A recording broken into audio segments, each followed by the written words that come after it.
Good morning बच्चों। निर्देशांक geometry के पार्ट 56 वीडियो में सफलता की शुभकामनाओं के साथ एक बार पुनः आपका स्वागत है।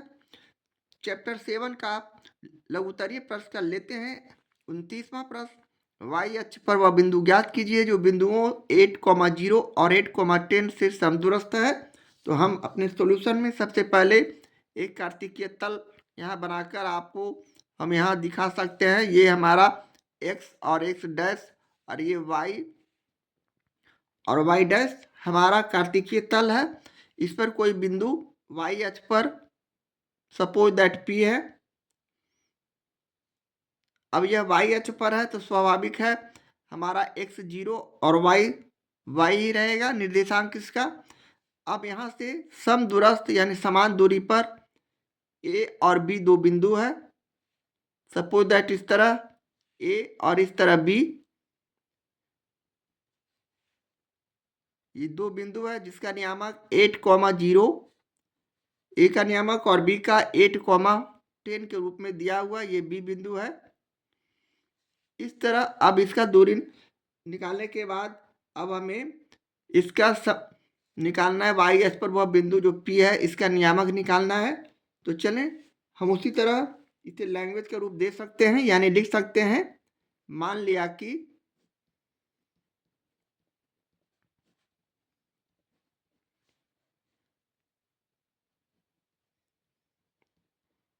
वाई अक्ष पर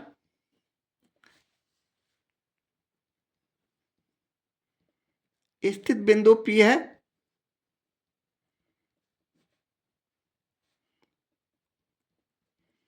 जो ए और बी से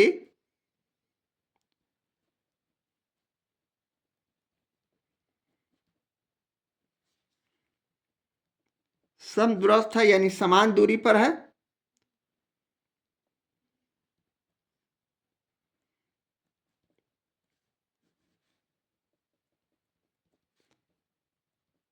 जहां हमें प्रश्न से ए नियामक 8,0, बी नियामक 8,10 और पी का नियामक यहाँ 0 और वाई इतना है। इसलिए अब हम लोग प्रश्न से समदूरस्थ है इसलिए ए पी बराबर बी पी लिख सकते हैं। इसलिए यहाँ हम लिखेंगे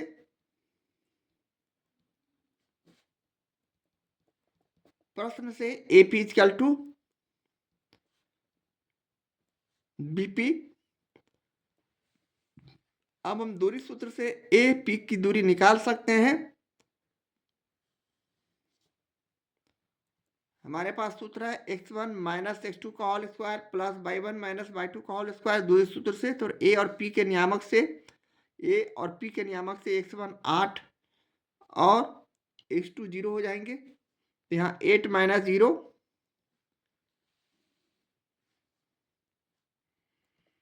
उसी तरह y1 माइनस y2 यानी 0 माइनस y, इसी तरह b और p के नियामक से यहाँ भी हम उसी तरह x1 माइनस x2 यानी b का नियामक यहाँ 8x1 हो गए और 8 माइनस 0,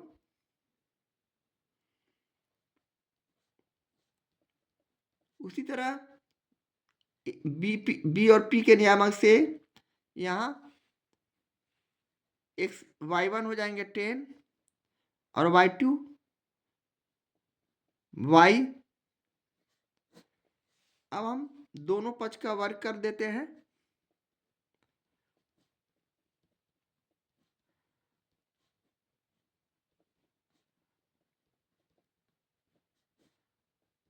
दोनों पक्ष का वर्ग हम लोग रूट का चिन्ह को हटाने के लिए करते हैं। तो यहाँ वर्ग होगा तो ये रूट दोनों तरफ हट जाएंगे। तो हमारे पास संख्या बच गया 8 माइनस 0 का होल स्क्वायर, जिसे हम सिर्फ 8 स्क्वायर भी लिख सकते हैं। यहाँ इसे हम माइनस वाई स्क्वायर भी लिख सकते हैं। जबकि राइट हैंड साइड में भी हम 8 स्क्वायर लिख सकते हैं और प्लस a माइनस बी के होल स्क्वायर पर इसको तोड़ते हैं तो 10 दें के 100 a स्क्वायर हो गया प्लस बी स्क्वायर यानी वाई स्क्वायर। यहाँ माइनस है तो माइनस का चिन्ह देते हुए 2ab करेंगे तो 2 गुने 10 और y यानी 20y।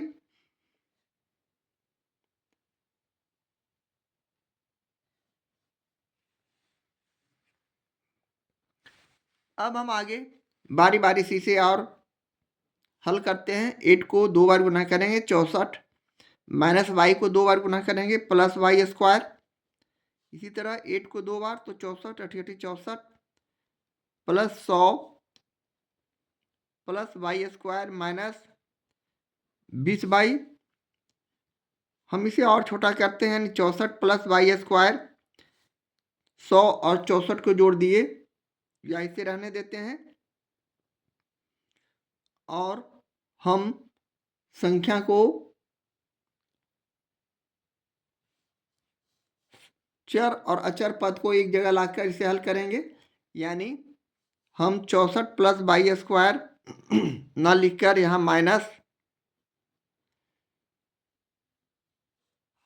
हम यहाँ y स्क्वायर और plus 20 square is equal to 64 plus 100 को राइट हैंड साइड में रहने दे रहे हैं। अब यहाँ से हमारे पास संख्या जो ये 20 है इसे भी हमें राइट हैंड साइड लाना है अगले स्टेप में। सबसे पहले हम इसे इक्वल संख्या विपरीत चिन्ह वाले केस को एक दूसरे से काटते हैं अलग करते हैं। ये minus Y square plus Y square cut जाएंगे तो हमारे पास संख्या ये जो माइनस 20y है ये 20y है प्लस 20y हो जाएंगे। अब यहाँ 20y इक्वल टू 64 प्लस 100 इस 64 को राइट हैंड साइड ले जाने के बाद ये माइनस 64 ये दोनों को भी यहाँ हम इक्वल संख्या विपरीत चिन्ह रखते हुए काट सकते हैं। इसलिए यहाँ से y इक्वल टू हम लिख सकते हैं 100/20 जिसे काटेंगे तो 5। इस प्रकार y का मान यहाँ 5 आ चुका है। इसलिए p का नियामक हम यहाँ से फाइनली लिख सकते हैं जो कि हमारा 0 और y है और यहाँ p का नियामक फाइनली हमारा 0 और 5 हो जाएंगे जो हमारे प्रश्न का सोल्यूशन है आंसर है। इस तरह हम प्रश्न 29 का सोल्यूशन करते हैं। निर्देशांक ज्यामिति के लघुत्तरीय प्रश्न का ये रहा 30वां प्रश्न। किसी बिंदु -4, -7 में y नियामक का मान है। यानी हम जानते हैं कि शुरू का जो अंक होता है ये x अक्ष का होता है, x का मान होता है, ये y का होता है। तो y नियामक का मान यहाँ -7 हम सीधे लिख सकते हैं और ये हमारे प्रश्न का सोल्यूशन होगा। अगला प्रश्न 31वां लेते हुए कार्तिकीय तल में स्थित किसी बिंदु 8, -9 के कोटि का मान क्या होगा। यहाँ हम कार्तिकीय तल सपोज दैट इस तरह बनाए।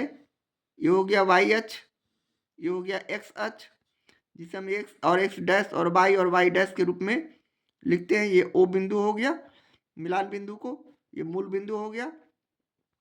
अब कार्तिकीय तल में इसे हम y नियामक वाले y अक्ष को हम ही कोटि कहते हैं जबकि x अक्ष को भुज अक्ष कहते हैं। ये कोटि अक्ष हो गया y नियामक वाले स्थान को और x अक्ष वाले को हम भुज अक्ष कहते हैं। ये हमारा निकनेम है। अब यहाँ कोटि का मान निकालने बोल रहा है तो कोटि का मान ये हो गया x अक्ष का x का मान और ये हो गया y का। तो y का जो निर्देशांक हुआ वही हमारा आंसर होगा। यानी हम यहाँ इसे सिर्फ -9 के रूप में लिखकर अपना सॉल्यूशन कर सकते हैं दे सकते हैं। इस तरह हम प्रश्न 31 का सॉल्यूशन करते हैं। निर्देशांक ज्यामिति के लघुत्तरीय प्रश्न का ये रहा 32वां प्रश्न। y का मान निकालें जिसके लिए बिंदु P 2, -3 और Q 10, y के बीच की दूरी 10 मात्रक है। यह हम P और Q दो बिंदु लेकर एक रेखाखंड खींचा। यह हमारा P और यह हमारा Q।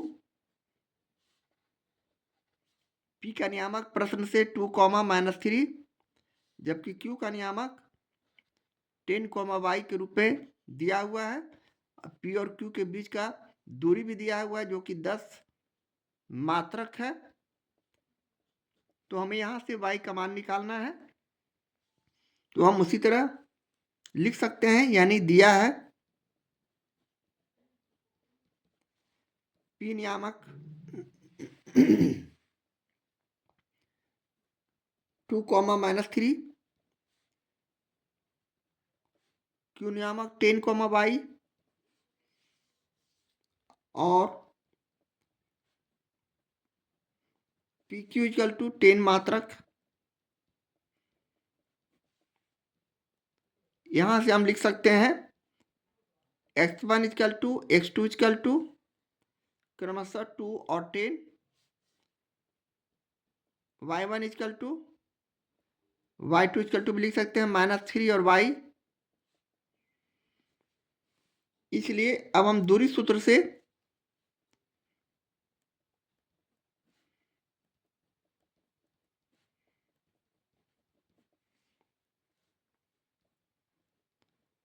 PQ इक्वल टू लिख सकते हैं, यानी x1 - x2 whole square plus y1 - y2 equal to y2 का होल स्क्वायर अंडर रूट। अब हम यहाँ से x1 - x2 का होल स्क्वायर यानी 2 - 10, उसी तरह y1 - y2 यानी -3 -2 -y, सॉरी यहाँ y है, y2 का मान y, और इसका अंडर रूट करते हुए हम इसके सॉल्यूशन को आगे बढ़ाते हैं, यानी 2 - 10 यानी -8 का होल स्क्वायर। यहाँ -3 -y, इसे हम माइनस कॉमन लेकर 3 + y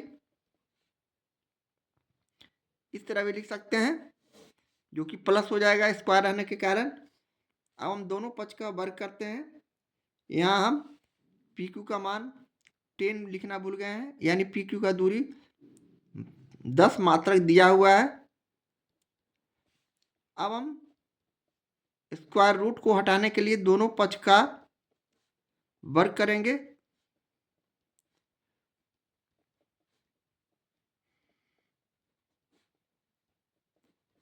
दोनों पक्ष का वर्ग करने पर यह हो जाएगा 10 स्क्वायर, जबकि यहाँ हम इस तरह लिखेंगे,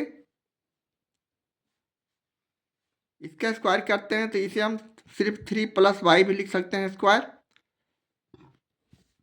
इसका वर्ग किए, यानी ये हो गया 100, यहाँ रूट हट जाएंगे तो ये हो जाएंगे 64, जबकि इसे हम a + b के होल स्क्वायर के सूत्र पर तोड़ेंगे तो ये हो जाएगा 3 स्क्वायर यानी 9, 3 × 9, और ये हो जाएगा y स्क्वायर 2ab + 2ab यानी 2 × 3 × y यानी 6y। इस तरह लिखने के बाद अब हम अगले स्टेप में इसे हम सजा कर लिख सकते हैं, यानी 64 और 9 को जोड़ देंगे,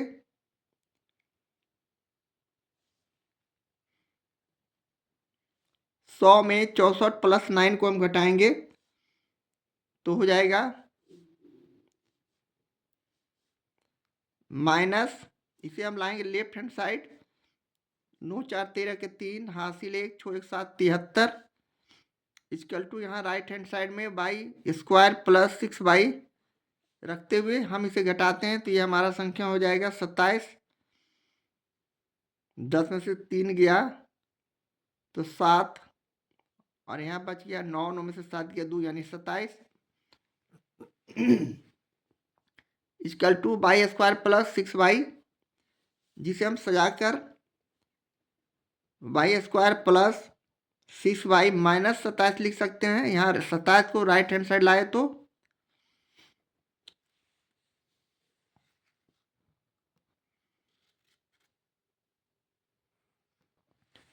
अब हम लोग गुणनखंड विधि से y का 2 मान यहाँ से निकाल सकते हैं। 27 का हम गुणनखंड किए, 3 से 3 नंबर 27, 3 से पुनः 3 तिहाई 9, 3 से 1, यानी यहाँ हमें 6y लाना है, इसलिए हम यहाँ लिखेंगे ये 3 गुने 3 यानी 9 और 1 गुने 3 यानी 3, यानी 9 में से 3 को घटाएंगे तो 6y, यानी हम इसे लिख सकते हैं y square plus 9y minus 3y minus 27 equal to 0।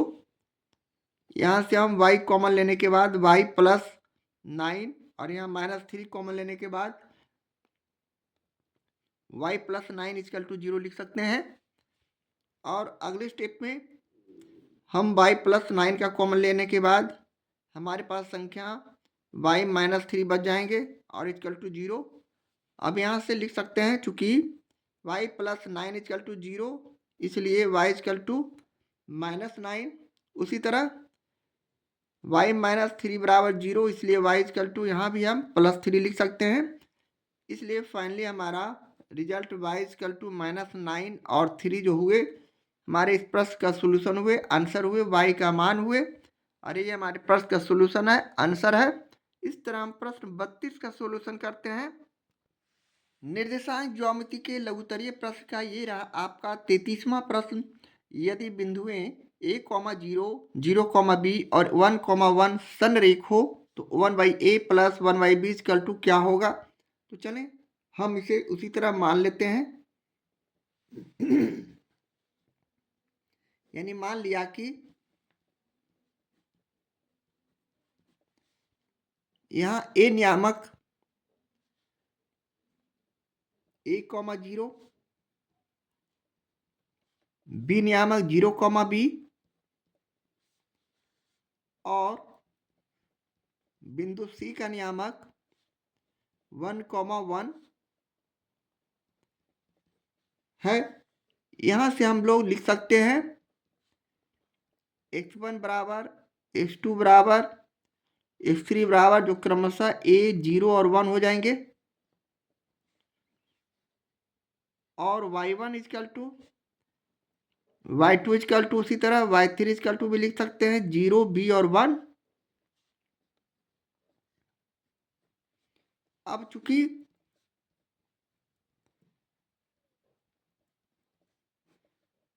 बिंदुएं a, b, c a, b और c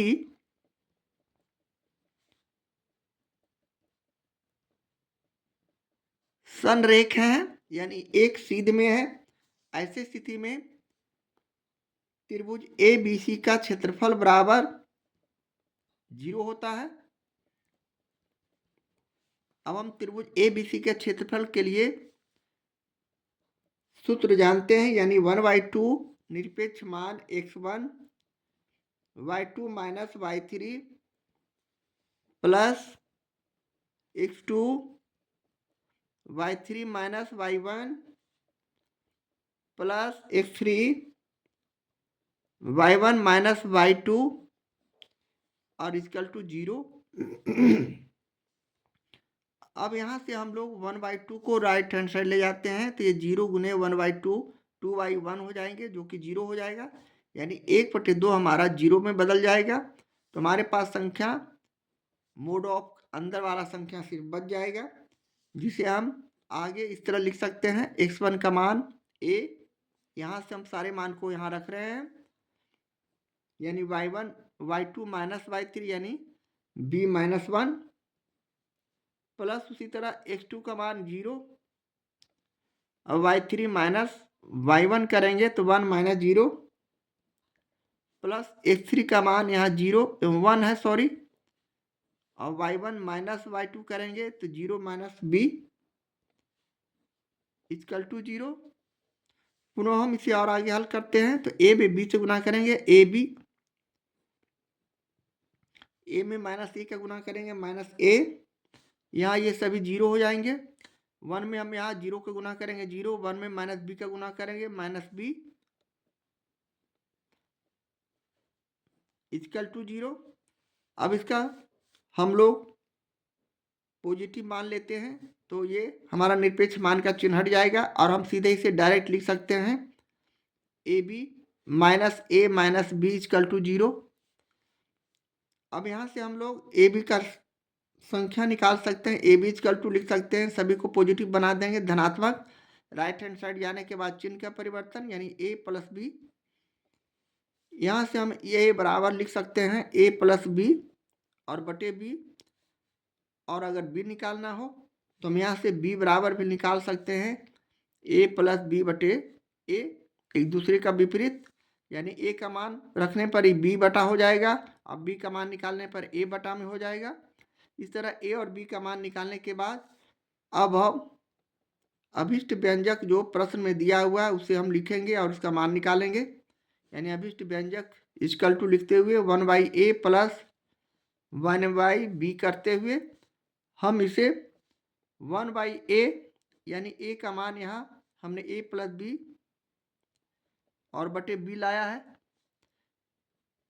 उसी तरह 1/b का मान हम a प्लस बी और बटे a लाया है। अब हम इसे उल्टा करते हैं तो उलट देने के बाद ये कैलकुलेशन हमारा b/a प्लस बी हो जाएंगे और यहाँ a प्लस बी हो जाएंगे।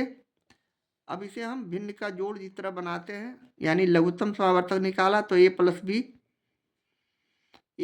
में a प्लस बी को भाग करते हैं, एक को b से गुना करते हैं तो b प्लस यहाँ भी उसी तरह a, जिसे हम सजाकर लिख सकते हैं। यानी इसे हम a प्लस बी और नीचे a प्लस बी, दोनों तरफ a प्लस बी आ चुका है, यहाँ भी और यहाँ भी, ये दोनों को काटते हैं तो 1, यानी 1 हो गया। अभिष्ट व्यंजक 1/a प्लस 1/b का मान जो 1 आया, यही हमारे प्रश्न का सोल्यूशन है, आंसर है। इस तरह हम प्रश्न 33 का सोल्यूशन करते हैं। लघुत्तरीय प्रश्न का ये रहा 34वां प्रश्न। p के किस मान के लिए बिंदुएं -3,9, 2, p तथा 4, -5 संरेखीय होगी। यह भी लगभग पिछले प्रश्न की तरह, जिस तरह हमने प्रश्न 33 का सोल्यूशन किया था। तो चले यहाँ भी हम लोग उसी तरह मान लिया कि ये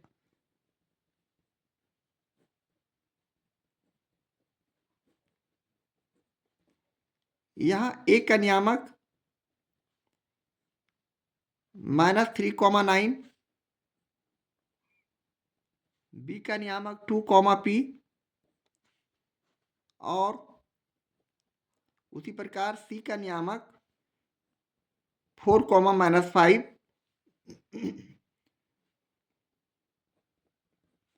है। यहाँ से हम लोग उसी तरह x1 is equal to x2 is equal to x3 is equal to क्रमशः लिख सकते हैं -3, 2 और 4। और उसी तरह y1 is equal to y2 is equal to y3 is equal to भी क्रमशः लिख सकते हैं 9, p और -5। अब हम लोग प्रश्न से लिख सकते हैं, चूंकि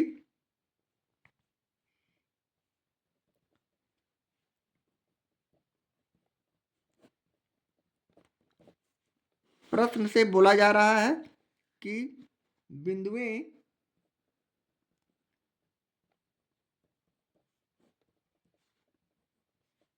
a, b और c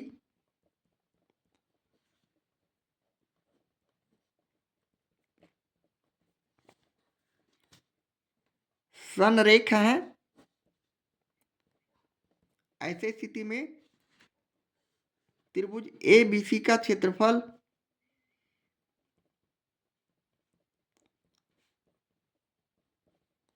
जीरो होता है।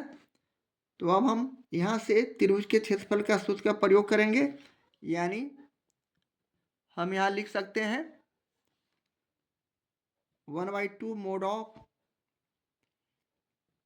x1 y2 -y3 plus x2 y3 -y1 plus x3 y1 -y2 is equal to 0। अब यहाँ उसी तरह 1/2 को हम राइट हैंड साइड ले जाएंगे तो 0 में यह गुना 1/2/1 होगा तो यह 0 में बदल जाएगा, यानी 1/2 हमारा खत्म हो जाएगा। तो हमारे पास संख्या बचेगा x1 मोड ऑफ के अंदर, निरपेक्ष मान के अंदर वाले संख्या। तो यहाँ से अब हम लोग x1 का मान उसी तरह -3 और y2 -y3 यानी p माइनस, यहाँ p +5 हो जाएगा, इसलिए कि -5 पहले से है, माइनस माइनस प्लस यानी p +5 प्लस उसी तरह x2 का मान 2, y3 माइनस y1 करते हैं तो -5 और -9, उसी तरह प्लस x3 करते हैं तो 4, और यहाँ y1 माइनस y2 है यानी 9 - p, और इसका इक्वल टू 0। अब हम अगले स्टेप में पुनः इसे हल करते हैं तो ये हो जाएगा -3 में p +5 का गुणा करते हैं तो -3p, और प्लस 5 में -3 का गुणा करते हैं -15। इसी तरह -5 और -9 दोनों को जोड़ दोगे तो 9 5 14, -14 को 2 से गुणा करें -28, 14 दूनी 28। यहाँ भी हम 4 से बारी बारी से यहाँ गुणा करेंगे तो 9 चौक 36 और -4p हो जाएंगे। अब हम अगले स्टेप में अचर पद को और चर पद को एक जगह लाकर हल करते हैं, यानी -4p और -3p को जोड़ दिए तो -7p। इसी तरह -15 -28 को जोड़ दिए तो हमारा -43, 8 5 13 का 3, हाथी लिख 2 3 4, 43 और +36 इक्वल टू 0। पुनः हम -7p और -43 में +36 को घटा देंगे, +7 सॉरी इक्वल टू 0। अब यहाँ से हम निरपेक्ष मान के आधार पर इसे हम डायरेक्ट इस तरह लिख सकते हैं, -7p + 7 इक्वल टू 0। यहाँ हम पॉजिटिव संख्या लेते हैं तो इसे हम माइनस पहले बना लेते हैं, सॉरी ये थोड़ा सा हम मिस्टेक, हम यहाँ माइनस कॉमन लेकर इसे 7p और -7 = 0 लिख सकते हैं। अब निरपेक्ष मान में हम पॉजिटिव यानी धनात्मक संख्या को लेते हैं, इसलिए माइनस का चिन्ह हटाते हुए हम डायरेक्ट हम इसे लिख सकते हैं 7p - 7 equal to 0। 7p equal to -7 को राइट हैंड साइड ले जाएंगे तो +7, इसलिए यहाँ से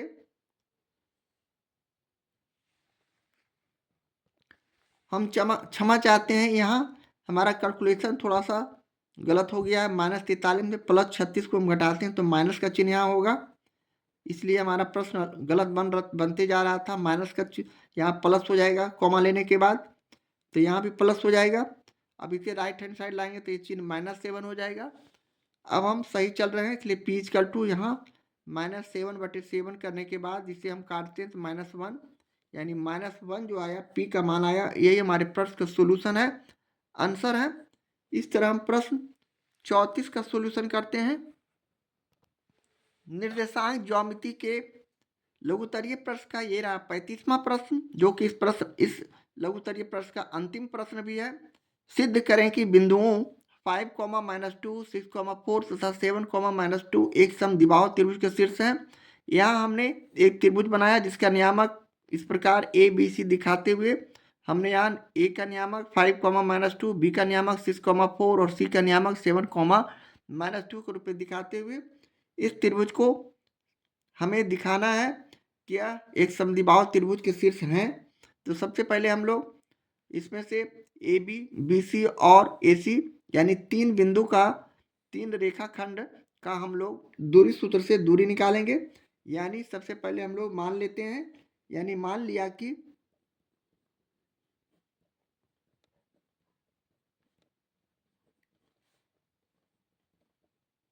ए बी सी एक त्रिभुज है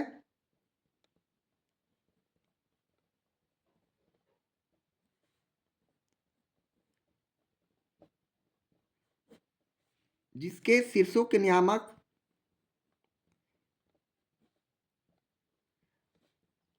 या निर्देशांक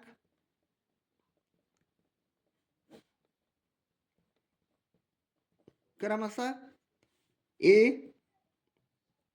नियामक 5, -2, बी नियामक 6, 4 और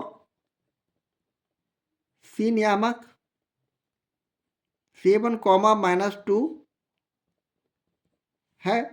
अब हम लोग समद्विबाहु त्रिभुज के दो भुजा बराबर होता है समद्विबाहु यानी कोई भी दो भुजा बराबर होने के बाद हम इसे समद्विबाहु त्रिभुज कह सकते हैं, जिसके लिए हमें पहले दूरी सूत्र से ए बी बी सी और ए सी का दूरी निकालने के बाद ही समझ में आएगा कि इसमें से कौन दो भुजा बराबर है।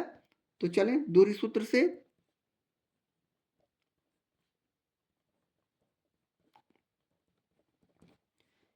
ए बी बराबर पहले निकालते हैं।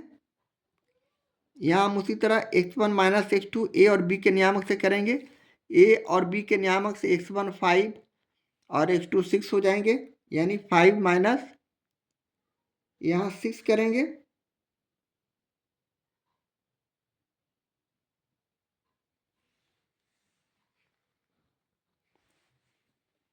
फाइव माइनस 6 का होल स्क्वायर प्लस उसी तरह y1 - y2 यानी -2 और -4, जिसे हम आगे हल करते हैं तो ये हो जाएगा -1 का होल स्क्वायर और ये हो जाएगा प्लस -6 का होल स्क्वायर, ये हो जाएंगे 1 और ये हो जाएंगे 36, यानी इसे जोड़ने के बाद √37 जो हमारा आया ए बी का दूरी हो गया। इसी तरह हम बी सी निकालेंगे, यानी बी और सी के नियामक पर हम ध्यान देते हुए 6 - 7 यहाँ x1 6 और x2 7 हो जाएंगे, यानी 6 - 7 का होल स्क्वायर। उसी तरह y1 - y2 यानी 4 और -2 पहले से है तो 4 + 2 हो जाएंगे यहाँ।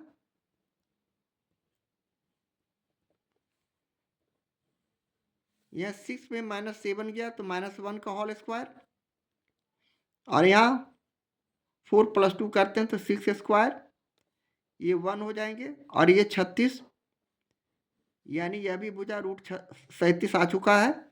इस तरह ए बी और बी सी भुजा तो हमारा इक्वल आ चुका है, किंतु अंतिम भुजा अब हम लोग ए सी निकाल कर इसे देख लेते हैं। ए सी इक्वल टू उसी तरह ए और सी के नियामक से x1 5 और x2 7 यानी 5 - 7 का होल स्क्वायर। उसी तरह y1 - y2 ए और सी के नियामक से y1 यहाँ -2 और y2 -2 यानी -2 प्लस माइनस पहले से है 2 कर देते हैं, यहाँ ये हो गया -2 का होल स्क्वायर, 5 में -7 गया तो, और यहाँ ये -2 और +2 यानी 0 स्क्वायर, जिसे हम आगे इसे हल करते हैं तो ये 4 हो जाएंगे। -2 और -2 यानी ये 4 और 0 का स्क्वायर करने पर तो कुछ होता नहीं है, 4 का वर्गमूल हमारा 2 होता है। इस तरह हम कह सकते हैं ए बी बराबर बी सी इक्वल टू √37 और ए सी इक्वल टू 2, यानी दो भुजा यहाँ बराबर है और तीसरी भुजा बराबर नहीं है, तो ऐसी स्थिति में हम कह सकते हैं अतः ए बी सी एक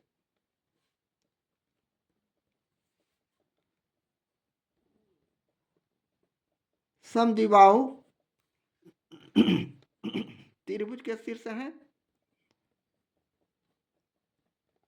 और हमें यही साबित करना था, इसलिए हम यहाँ इसी तरह इसे प्रूफ लिखते हुए अपने सॉल्यूशन को समाप्त करते हैं। इस प्रकार हम प्रश्न 35 का सॉल्यूशन करते हैं। इस तरह हमारा ये लघु उत्तरीय प्रश्न का सीरीज समाप्त हो चुका है। अब हम मिलते हैं अगले एपिसोड में वस्तुनिष्ठ प्रश्नों के सॉल्यूशन के साथ। तब तक के लिए बाय।